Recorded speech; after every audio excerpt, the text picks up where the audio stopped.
Welcome to TheUPside Podcast, where we help you get unstuck in your life and your business by elevating your thinking and provoking meaningful change from the inside out. I'm your host, Theresa Flood, and let's get started.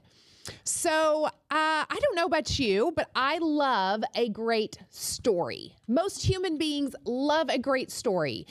Maybe you love to read. Maybe you're into the novels. I personally love a really great psychological thriller. That is my favorite type of fictional reading to do. I love a great story with intrigue. Maybe you're a movies person. I personally am not so much a movie person. I would take TV over movies. My husband does not understand me at all, but it is what it is. But most human beings, we love stories. Reality TV, such a great example of how there is a mass audience for insane drama, right? The ratings that these crazy reality TV shows get, mass ratings for just insane amounts of drama. And as human beings, we love a story, and we also sometimes are attracted to drama. And I don't know about you, but drama in real life is a real drain. And there are two kinds of drama that happen. It's the stories that other people tell, and then it's the stories that we tell ourselves. And so I want to dive in a little bit today to the drama drain, because remember, you only have a limited amount of energy.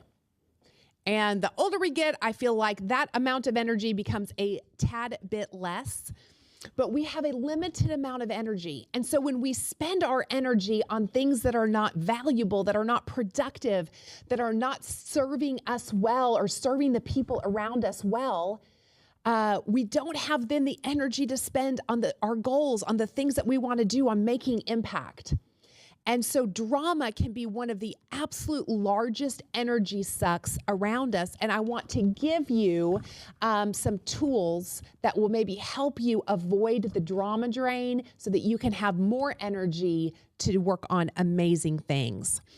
So drama in and of itself, though, is inevitable with human beings because human beings are emotional people. I am raising 13-year-old twin girls right now.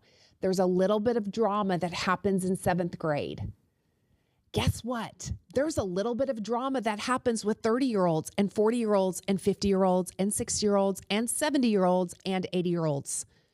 And if I have any 90-year-olds listening to this podcast, you too, because it is a human condition. It is a human condition. So I'm going to define drama as the stories that we tell to ourselves and to others. And it's often based on our experiences, and yet we declare them as truth. So the stories that we tell others, one of the absolute fastest ways to destroy a culture is through gossip. It's that when we start telling stories that are not our stories to tell.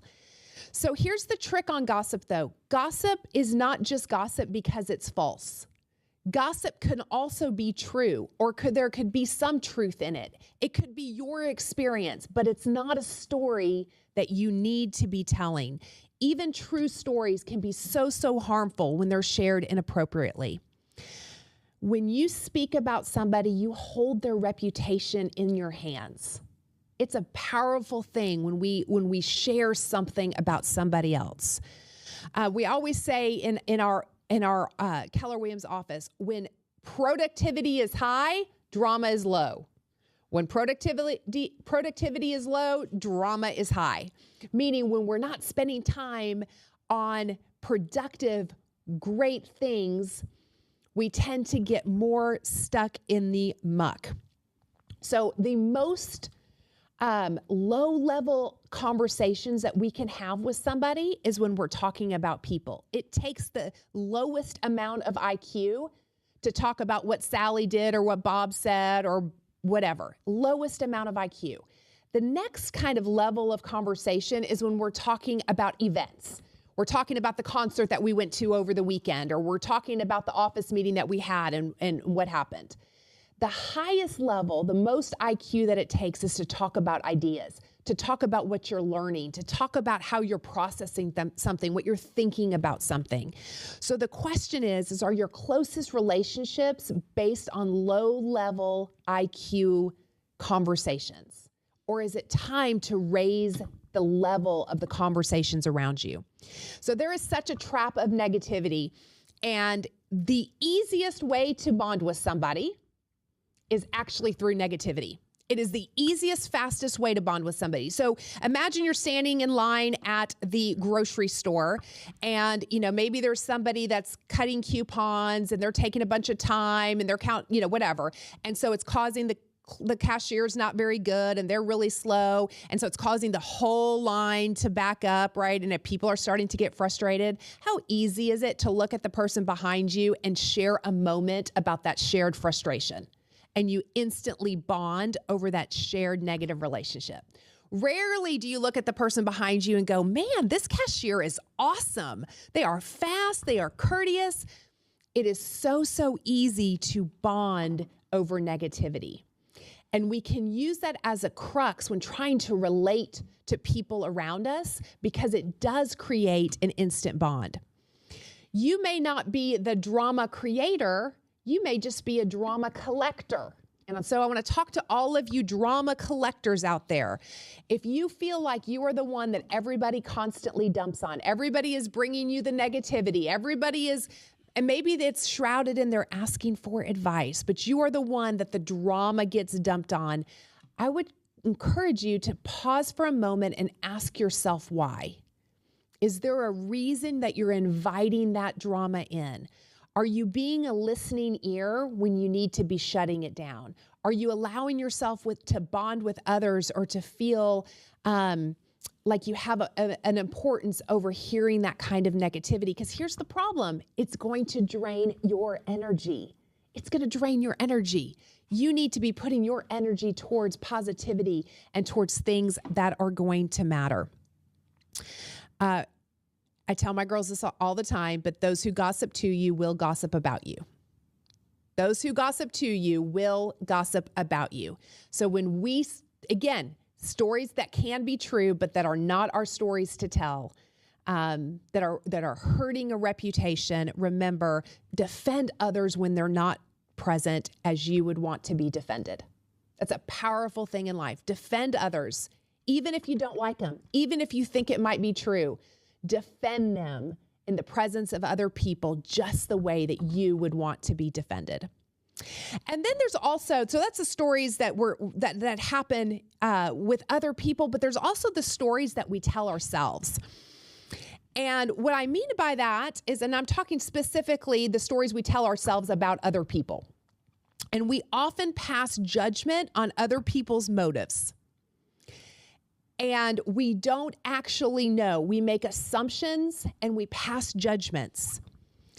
And what it actually does is it reveals more about us than it reveals about them.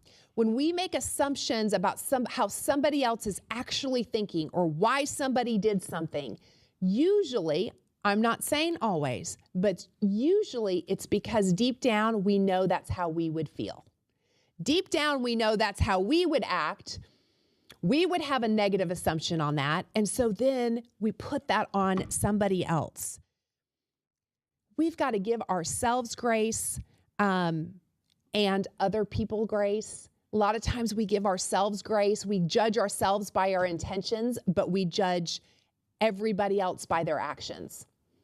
And so I would just say part of avoiding the drama, the internal war that we have sometimes that we're creating, we're listening to these stories that we don't even know if they're based in fact. We don't even know if they're true. We don't even know if somebody actually intended that or that was their motivation or their intention. And you will always find evidence for what you believe to be true. So if you believe somebody didn't speak to you at the party because they're jealous of you, you will go look for all of the evidence for that. Maybe they were just having a bad day. Maybe they were just distracted by something else, right?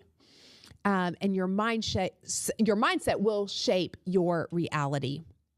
So ask yourself this question: what am I making this mean? What am I making this mean? You get to decide everything that happens to you and around you. You get to choose the meaning of it. You do. You get to choose what it means. So choose things to mean by giving grace to other people. Stop the cycle. Believe the best in other people. It will help you believe the best in yourself. If you struggle with feeling hard on yourself, you judge yourself a lot, start extending grace to other people. Start defending other people in their absence. Start protecting their reputations and guarding the culture in the tribes and the communities that you're a part of. Keep your culture high, keep your emotions in check, and avoid the drama drain. Remember, you only have so much energy. Use it for the things that matter. When you invest in your growth every single day, it will yield you great returns in your life and in your business. Thank you for listening to the Upside Podcast. I'm Theresa Flood. I appreciate you. Please go subscribe, like, or share this episode if it challenged you. And I can't wait to see you next week. Thank you always for tuning in.